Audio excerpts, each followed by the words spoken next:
ويسر لي أمري واحلل عقدة من لساني يفقه قولي واللهم ثبتنا عند الموت بلا إله إلا الله واللهم اجعلنا من الذين آمنوا وعملوا الصالحات وتواصوا بالحق وتواصوا بالصبر آمين يا رب العالمين। রমজানের সময় ঘনিয়ে আসছে, আর এভাবে সময় ঘনিয়ে আসলে চারপাশ থেকে আমাদের স্মরণ করিয়ে দেয়া হয় যে কিভাবে এই মাসে বেশি বেশি ইবাদত করতে হবে, কিভাবে আল্লাহর নিকটবর্তী হতে হবে, কিভাবে কোরআনের সাথে নতুন করে সম্পর্ক করতে হবে, ইত্যাদি ইত্যাদি। আমি এখান থেকে কিছুটা পেছনে সরে এসে মৌলিক কিছু বিষয়ে আলোকপাত করতে চাই এবং ইনশাআল্লাহ আমরা সবাই এখান থেকে উপকার পাবো।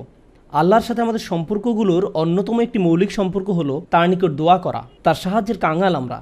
আমাদের ধর্মীয় ক্ষেত্রে তার সাহায্য দরকার, হেদায়েত পাওয়ার ক্ষেত্রে তার সাহায্য দরকার, সত্য পথের উপর টিকে থাকার জন্য, অসৎ পথ থেকে দূরে থাকার জন্য, তার ক্ষমা পাওয়ার জন্য আমাদের তার সাহায্য দরকার, তার সহায়তা দরকার আধ্যাত্মিক ক্ষেত্রে আমাদের ঈমানের জন্য। এছাড়াও জীবন পরিচালনার সকল ক্ষেত্রে আমরা তার সাহায্যের মুখাপেক্ষী।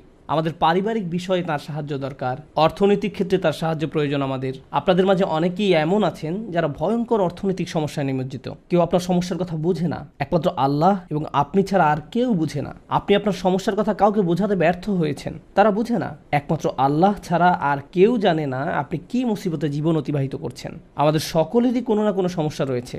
আল্লাহ নিজেই দুনিয়ার জীবনের এই বাস্তবতার কথা কোরআনে উল্লেখ করেছেন। তিনি বলেন, লাকাদ খলাকনাল ইনসানা ফি কাবাদ, নিশ্চয়ই আমি মানুষকে শ্রম নির্ভর রূপে সৃষ্টি করেছি। হয় আপনি মানসিকভাবে পরিশ্রান্ত, না হয় ইমোশনালি আপনি ক্লান্ত। অতিরিক্ত কাজের চাপে আপনি পরিশ্রান্ত, শারীরিকভাবে আপনি ক্লান্ত, স্বাস্থ্যগত দিক দিয়ে আপনি পরিশ্রান্ত, বয়সের ভারে আপনি ক্লান্ত। আপনার সমস্যা থেকে বের হয়ে আসার জন্য অনেক সমাধান খুঁজছেন, কিন্তু কিছুই কাজ করছে না। এভাবে আপনার সৃজনশীলতাও একসময় নষ্ট হয়ে যায়। আমরা সবসময় পরিশ্রান্ত জীবনযাপন করছি, আমরা প্রতিনিয়ত কোনো না কোনো সমস্যায় জর্জরিত। এই সমস্যাগুলো আমাদের চিন্তাশক্তির বেশিরভাগ অংশ দখল করে রাখে। অনেক সময় ইতিবাচক চিন্তা করার জন্য নিজের উপর জোর খাটাতে হয়, কারণ আপনি যদি জোর করে ইতিবাচক চিন্তা না করেন তাহলে নেতিবাচক চিন্তাগুলো সবসময় এসে আপনার মাথায় জড়ো হয়ে থাকে। সব সমস্যা যেগুলো সমাধান দরকার এগুলো নিয়েই আমরা সবসময় চিন্তামগ্ন থাকি। আল্লাহর সাথে আমাদের সম্পর্কগুলোর একটি হলো আমরা যেন আমাদের সমস্যাগুলো সমাধানের জন্য তার নিকট দোয়া করতে পারি। আমাদের যা যা দরকার আমরা যেন সেটা তার নিকট চাইতে পারি।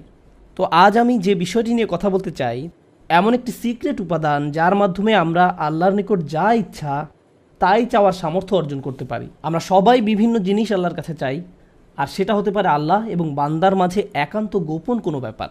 আপনি যদি আসলেই আল্লাহর নিকট থেকে আপনার দোয়ার উত্তর আশা করেন তাহলে কিছু শর্ত আগে পূরণ করতে হবে। আর তার মাঝে অন্যতম একটি গুরুত্বপূর্ণ ব্যাপার যা কোরআনের সর্বত্র বিশেষ জোর দেওয়া হয়েছে তা হলো আমাকে এবং আপনাকে সবার আগে আল্লাহর নিকট নিঃশর্ত ক্ষমা চাইতে হবে। তার নিকট কোনো কিছু চাওয়ার পূর্বে আপনাকে ক্ষমা চাইতে হবে।